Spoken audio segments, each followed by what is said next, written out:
안녕하세요. 반갑습니다. 한두 번 정도 끝나겠지 하고 생각한 자연갈변 모다모다 샴푸 이슈에 대하여 계속 이야기를 이어가고 있는데요. 최근 모다모다 샴푸의 자연갈변 주요 성분인 1,2,4 트리하이드록시 벤젠 이하 THB라고 하겠습니다. THB에 대하여 식약처에서는요, 유해평가 결과 피부 감작성 우려가 있는 것으로 평가되어 화장품 원료 사용 금지 목록에 추가하였다고 관련 고시 화장품 안전 기준 등에 관한 규정 개정안을 행정 예고하였지요. 유럽에서도 2021년 9월부터 제품 출시를 금지하였고 2022년 6월부터는 제품 판매 금지를 하였다고 하였는데요. 이에 대해서 모다모다 측의 입장문도 전해드렸습니다. 이것은 유럽과 경우가 다르기 때문에 부당하다라는 취지였죠. 이제 곧 그 행정 예고의 기간이 끝나고 확정이 되어야 할 시간이 다가오고 있습니다. 통상은 의견 수렴을 하고 행정 예고 후에 의견 수렴을 하고요. 별도의 특이한 사항이 없으면 바로 개정이 이루어지는데요. 본 행정 예고에 대해서는 당연히 모다모다 측에 강력한 의견 개진이 있었을 것으로 추정합니다. 또한 더불어서요, 올해 신년에 발표된 모다모다 홈페이지의 공지문을 통하여 본 행정 예고에 대해서 식약처에 강력한 유감 의사 표현을 하였는데요. 잠시 한번 볼까요? 모다모다 홈페이지에 들어가면 바로 첫 팝업에 이러한 표현이 있습니다. 식약처는 대안이 있습니까? 모다모다 샴푸는 2013년 봄 염색 때문에 두피가 아파서 더 이상의 염색을 포기하고 백발로 생활하시는 어머니를 위해 카이스트 이혜신 교수가 만들었습니다. 라고 시작되는 모다모나의 반박 대응문입니다. 그리고 관련된 내용에 대해서 전문을 실어 놓았습니다.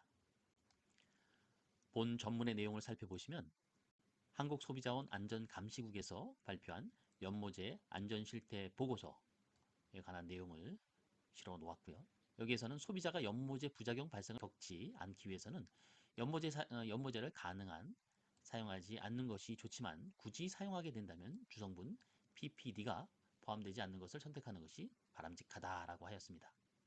PPD의 대체 물질로 많이 사용되는 황산톨루엔, 디아민, 아미노페놀 역시 피부 감작성 물질로 분류되어 호흡기 자국, 피부염, 두통 등을 유발할 수 있는 유독물질로 분류하였다.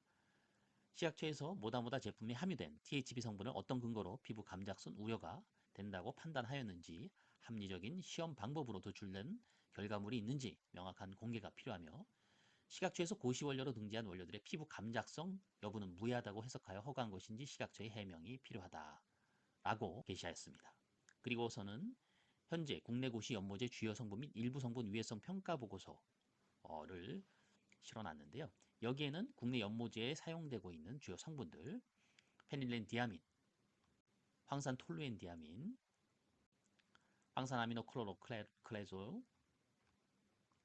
니트로 페닐렌 디아민, 염산 디아미노페놀, 황산 니트로 페닐렌 디아민 등 관련된 연모제 성분들에 대해서 감작성과 관련된 내용들 근거 자료와 함께 게시를 하였고요.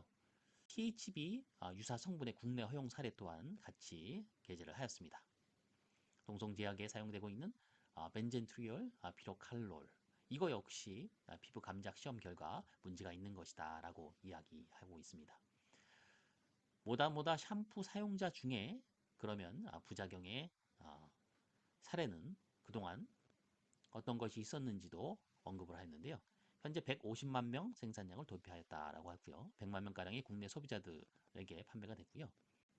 이 중에 일부 보상에 대한 12건의 내용이 있다라는 부분들 공개를 하였습니다.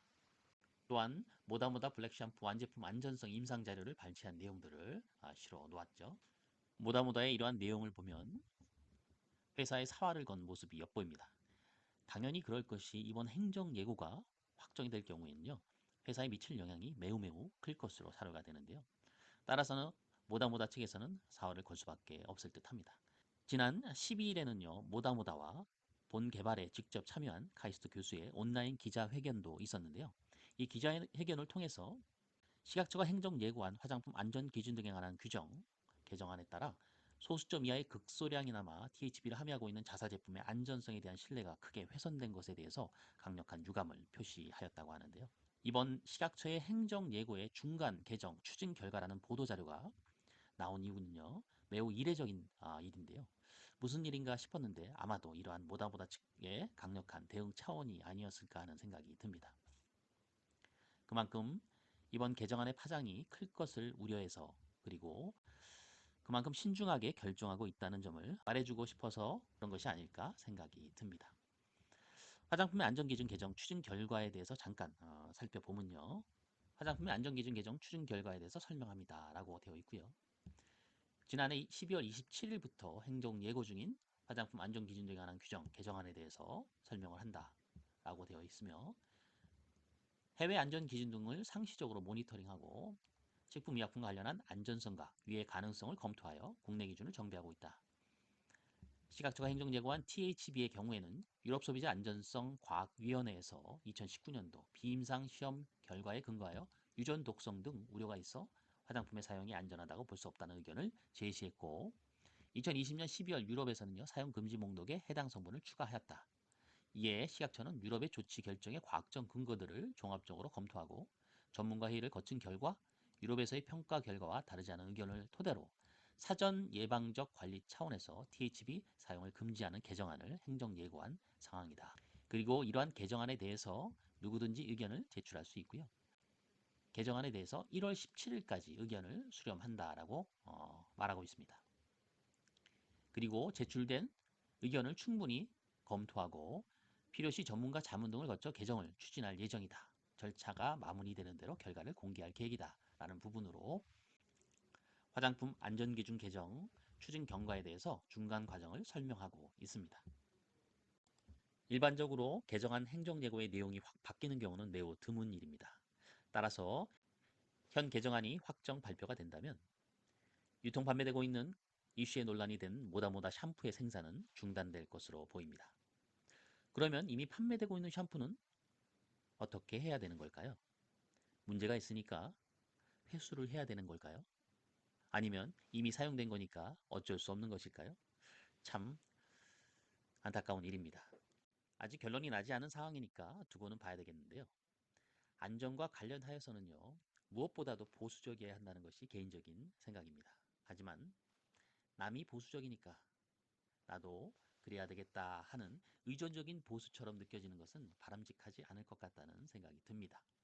이제는 대한민국도 선진국의 대열에 들어선 만큼 시각처 역시 국민이 신뢰할 수 있는 주체적이고 자신 있는 보수적인 판단을 기대해 봅니다. 지금까지 청취해 주셔서 감사합니다.